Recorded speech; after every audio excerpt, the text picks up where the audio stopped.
welcome to the special simulcast of the Neil Haley Show and the Reset Medical and Wellness Podcast. I am the presenter, Neil Haley, who hosts this podcast and also the Neil Haley Show. And my guest today is an amazing person, Geoff Dardia. He is from Task Force Dagger Special Operations Foundation. How are you, Geoff? Good. How are you doing? Let's talk about how this all happened. Tell us a little bit about your background first and how Okay. did you get this organization started? Yeah. So, never thought in a million years I'd be getting the health and wellness guy. I originally joined the military to be a commando, and then I had some health stuff happen to me at a very young age that forced me to learn about health and wellness. And then came back in the military, was having a good run. I spent over 20 years as a Green Beret, and then about halfway through my career as a Green Beret, I hit a wall and had to figure it out. And at that time of need, Task Force Dagger Special Operations Foundation was just standing up. Used to be Task Force Dagger back then, and they only had one program, and they were able to help me go outside the military and figure some stuff out. And then when I figured that stuff out, all the suicide, cancer stuff, operator syndrome type stuff, I started the program, the Health Initiatives program for the foundation in 2012 and ran it as a volunteer while on active duty until this past year when I retired and came on full time. But yeah, it was not all the good things that led me to this path. It was all the bad things in my life that led me to this path, which I'm grateful for.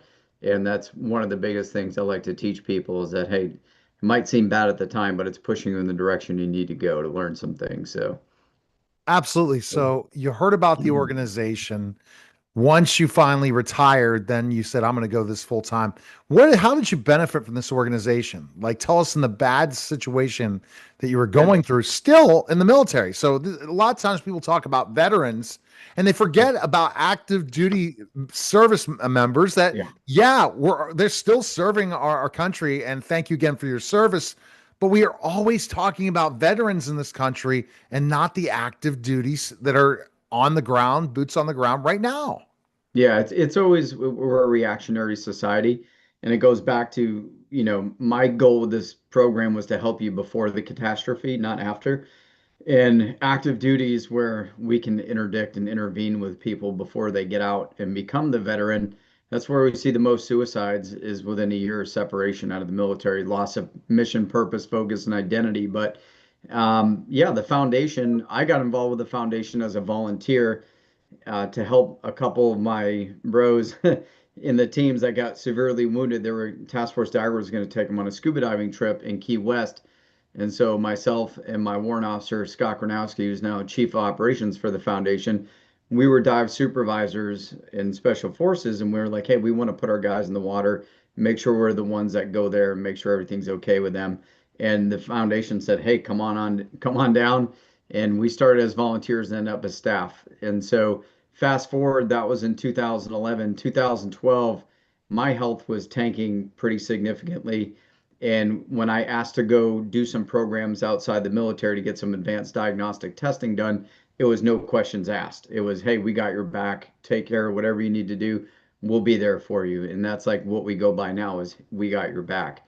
And so I was able to look at the health conditions that I was dealing with right off the bat. It was environmental, right? So traumatic brain injury, blast overpressure, impact concussions, Oh, toxic exposures, which is non-traumatic brain injury, which nobody talks about, chronic stress, traumatic stress, childhood trauma, adverse childhood experiences that I had no idea had an impact on me.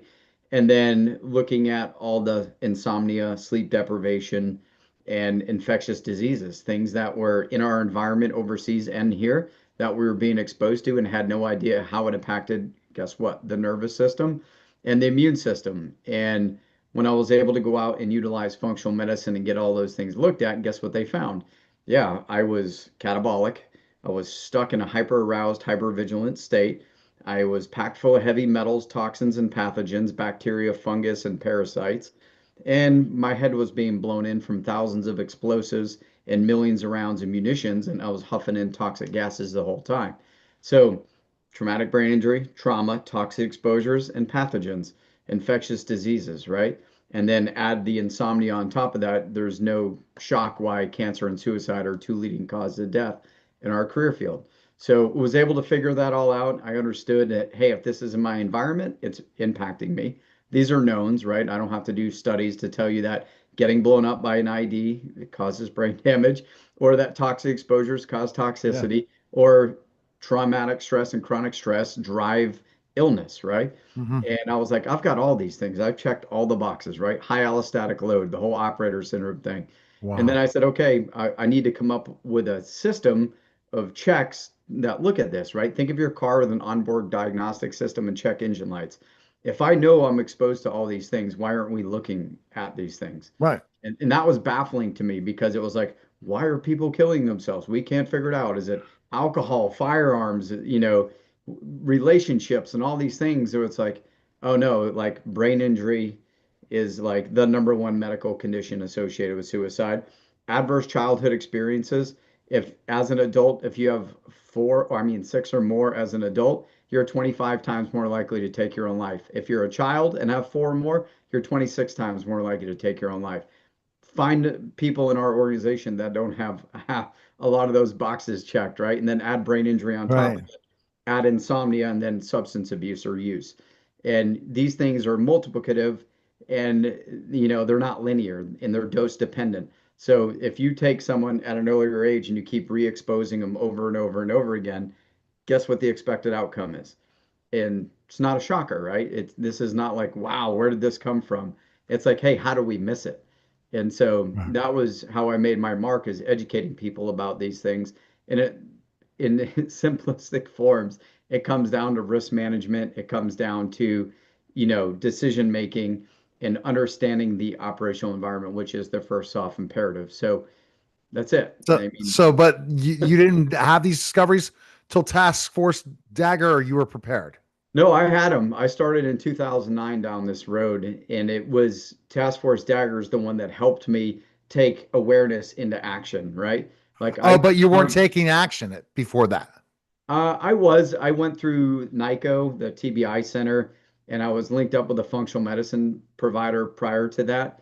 And it wasn't until like Task Force Dagger sent me to do KXRF bone lead testing and some other advanced diagnostic testing at the Cleveland Clinic that we were able to nail this down. We had the Department of Defense, we had the VA, and civilian medical providers all seeing the same thing. So it was, oh, this isn't a fluke. They used to say you're the canary in the coal mine, patient zero, you're an oddity. Not everybody's got this. So I went and did all the testing, found it, and then started sending other people through Task Force Uh, Dagger to get all these tests done in 2012. And that's where we really got our first population of operator syndrome patients tested for bone lead levels, hormones, toxic exposures, pathogens, in all those things. And then when we have found the same thing in almost everybody we were looking at, we're like, this is not random. This is not just you're the canary in the coal right. mine. It's, hey, you're a product of your environment. If we throw you in fire, you're going to get burned, right? And that's an expected appropriate outcome. And when you throw someone into chronic and traumatic stress for over 20 years, you put them in air pollution and toxic exposures, and they have thousands of blast exposures, and they have no sleep, yeah, they're going to have all the same things. Right. So operator syndrome was born. We didn't call it that at the time. Chris Free coined that phrase, but we called it high allostatic load, or overexposure to the soft operational environment. So You know what's surprising is once we know about these things, we don't talk about before you get into these really very challenging positions. For, yeah, being in the military, look at first responders, EMS, police. We don't look at their backgrounds before psychologically and test them to understand, have they gone through childhood trauma? Have yeah, they had some sort of maybe PTSD in childhood or even in adulthood before they even trained into this, had a serious traumatic injury, so that we have the right resources available right when it happens to them. yeah. Okay, you just got in this horrible situation, one of your members got killed or you shot somebody, and we're going to now work on this. Can they start to look at these things more for first responders and military? I think they should. It's not even they can. Of course they can do it. It's do they want to do it? I quote, we don't want to open Pandora's box, right?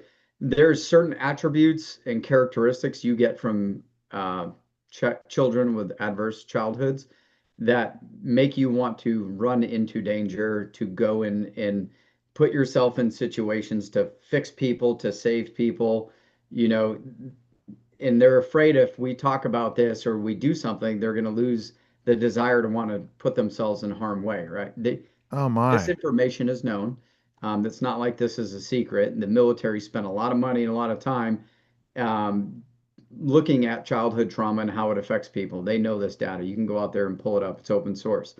The thing is, the way I look at it is when you get someone on the other side of trauma with post-traumatic growth, you can't mess with them. Like they've been through everything and they know they can overcome these things.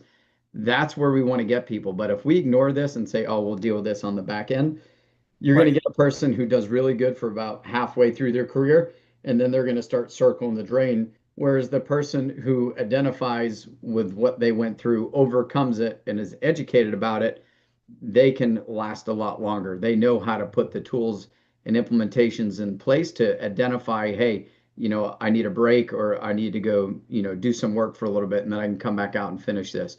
Whereas the person that's like, I'm never telling anybody about this. I'm going to keep my mouth shut. I'm just going to use alcohol and drugs and sex as my coping mechanisms. And I'm going to run it till the wheels fall off and we'll see how far I get. We don't do that with our weapon systems, our radios, none of that, right? Like we have a set time when we do maintenance on things. Humans are more important than hardware.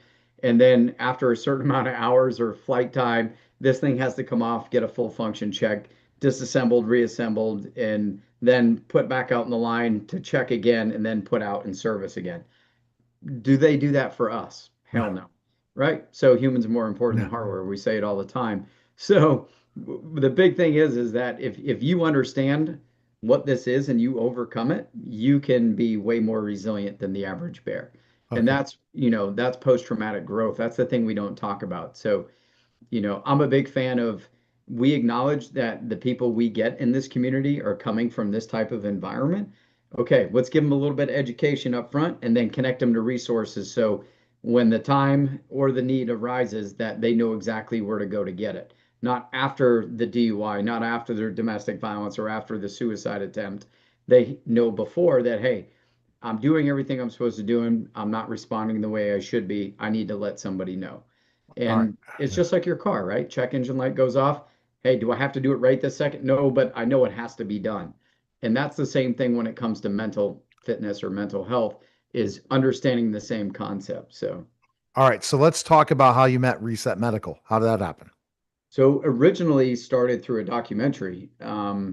Reset wasn't even a thing at the time. I was actually working with Dr. Lipoff and working with Lucas and Scott Hayes, and we were filming a documentary about basically all the things in special operations that caused people to want to kill themselves, right? Mental resiliency. And it formed out of that of, Kelly obviously getting her son through this program, then her doing this and be like, oh my God, it morphed into this other thing and then became, hey, we're not just making a film, we're going to start a clinic. There's a high demand signal for this. And, when the film was being made, I was on my way out the door with retirement and it was like, okay, I've had the procedure before, but this was one of the most high stress, critical moments of my career where I was walking away after almost 24 years of service. And, it was like, hey, man, you've done all the work. Why don't you come out here to the clinic and get this done on your way out the door? And hey, we'll finish filming this documentary. So it was like the universe fully came full circle. And it was like, hey, you've been sending all these people to do this procedure for years. Let's get you, a little tune up as you're coming out of the military, a decompression stop, and then help you get reset literally before you start working full time for the foundation. And mind you, I had been working pretty much full time for the foundation for over 12 years leading up to that, Yeah. just as a volunteer.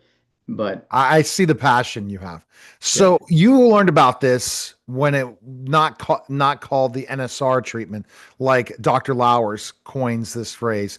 You yeah, know it from back when it's talking about stellate ganglion reset. yeah, So full what? sympathetic reset. Yeah, Yeah, well, DSR. whatever. I'm trying to learn this. All right. So that's if I'm right, stellate ganglion reset. is a little different than how the Reset Medical and Wellness Center coins it. Now, you had people go do this treatment before that. What do you think's different about the ones you sent then to now what Reset does differently in how the success rate they have with their patients? So right off the bat, everything goes into setting and safety.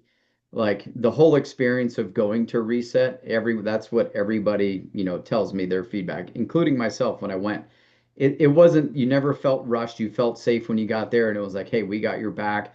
Everything's going to be okay. Let us know if you feel anything. You always felt comfortable, you always felt safe, and you never felt like an outsider. So when it comes to doing trauma work, safety and setting is everything, Yeah. and they nailed that one right off the bat. And then it was the follow through after the procedure, right? It wasn't just, hey, thanks, here's your shot, you paid us, see you later. There was an entire like process, right? It was almost like ceremonial.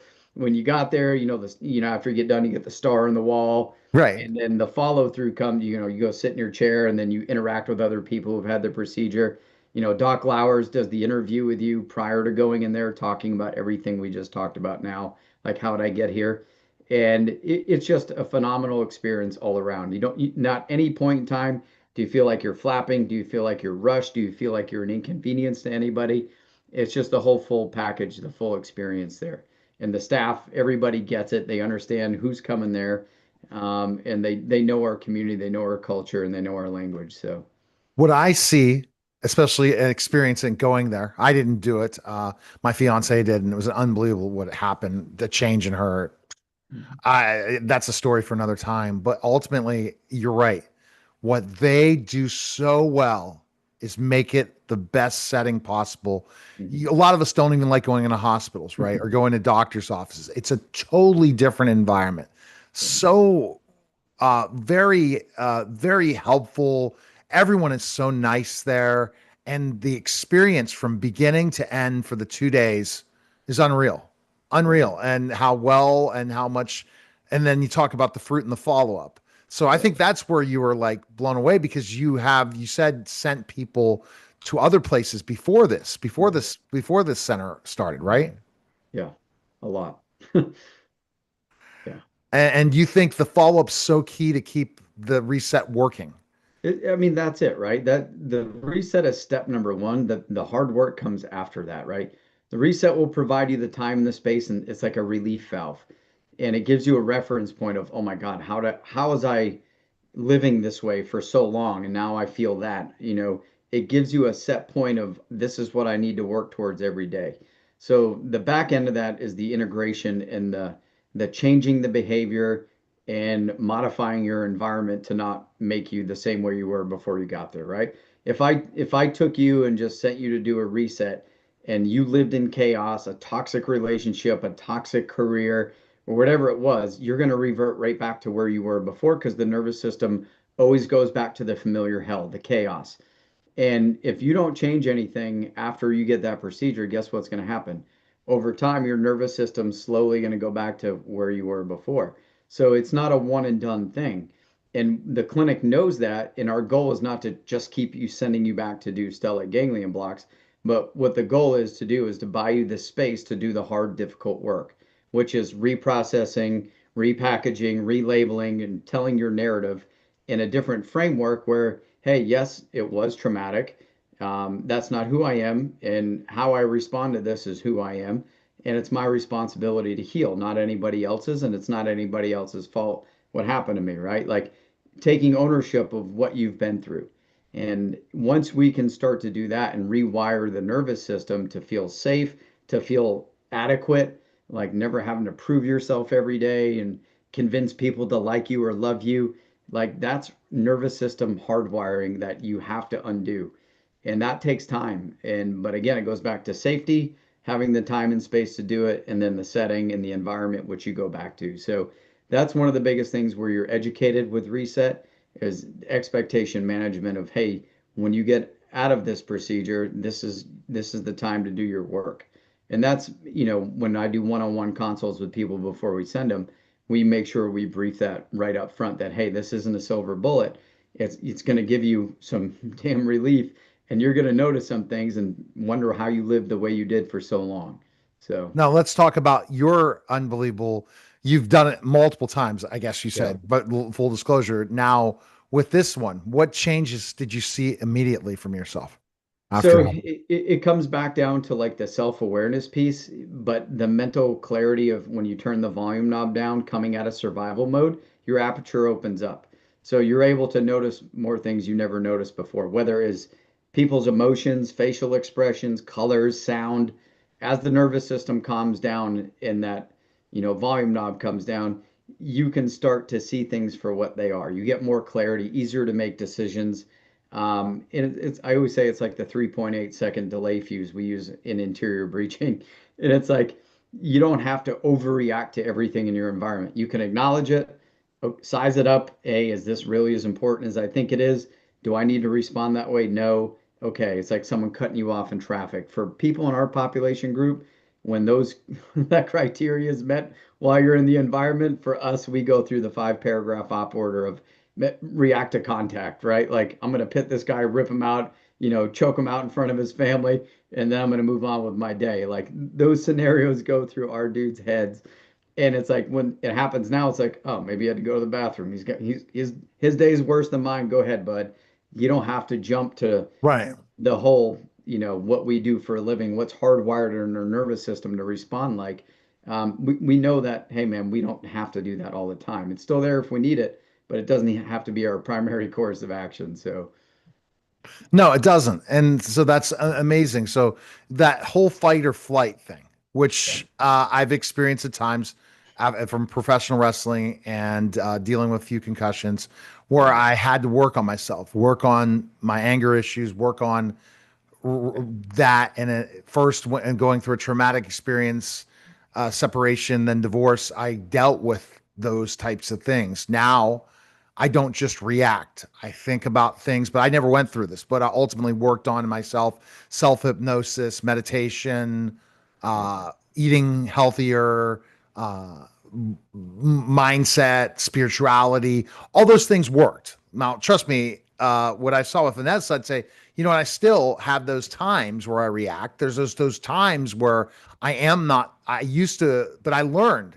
that processing. I learned that stuff. But ultimately, when you're in a serious situation, all that's going through your head is fight and flight all the time. You're Mhm. always on that alert, which is not good for the nervous system. It's not good for the body that you're just ready to react, right? Mhm. That's the big thing. Yeah, reactivity. And you don't want to be in reactivity. You want to be responding. And when you're in the limbic system and the old lizard brain, you're only focused on three things in life. And fighting's the number one thing. And then getting your needs met is number two. And then three is reproducing. So when you're stuck in that, it's like every guy in the military, what their mindset is. When you come out of survival mode, you think more long term. You see big picture and you're not reactive, you're responding. And Hmm. so think about it in the military. We don't call it respond to contact, we call it react to contact.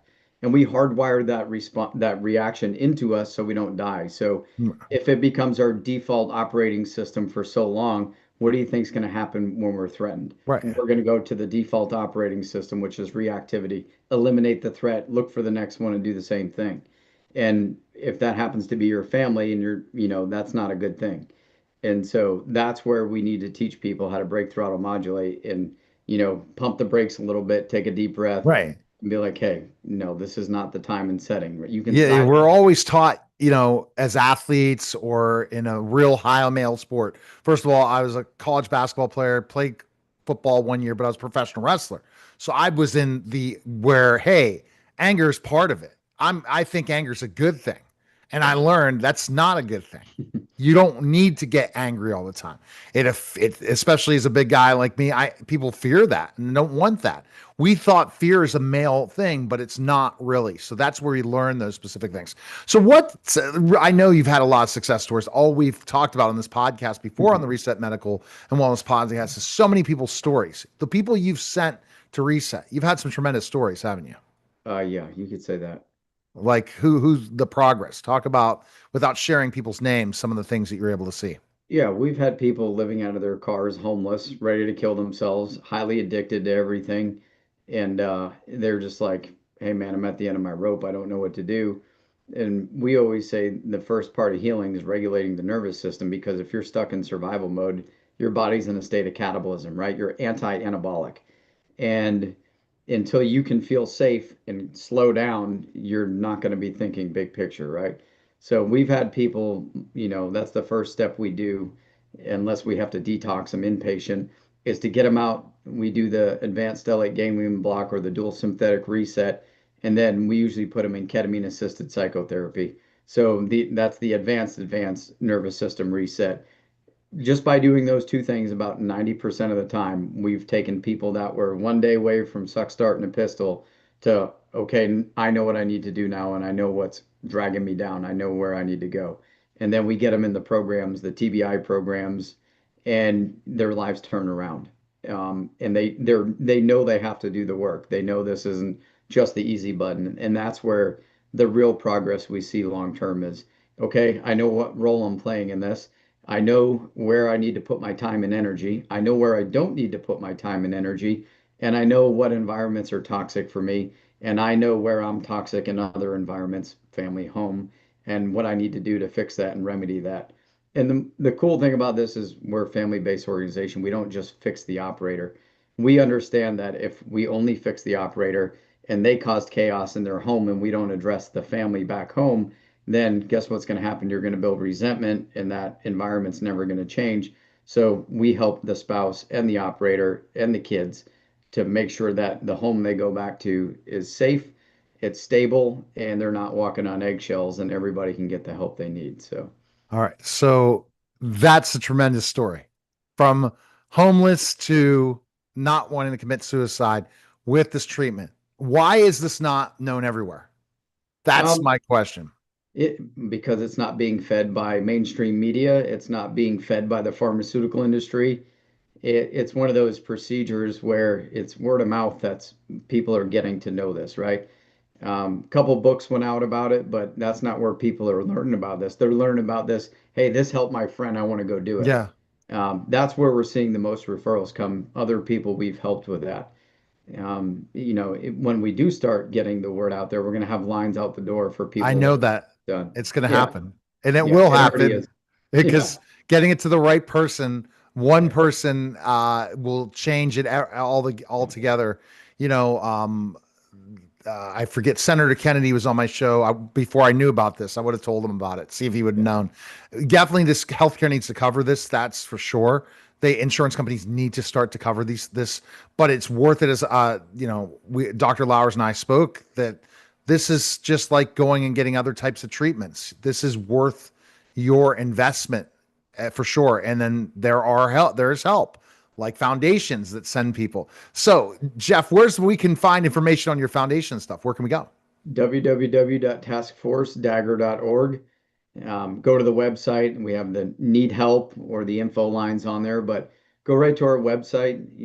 We help all special operations enablers and their family members, and anyone who's assigned or attached to special operations when they're wounded, ill, or injured, we cover them as well. So we got a big charter, but we are like the 911 button when it comes to mental health and stuff like that. And the cool thing about us is we pride ourselves on our partnerships with other orgs within the community.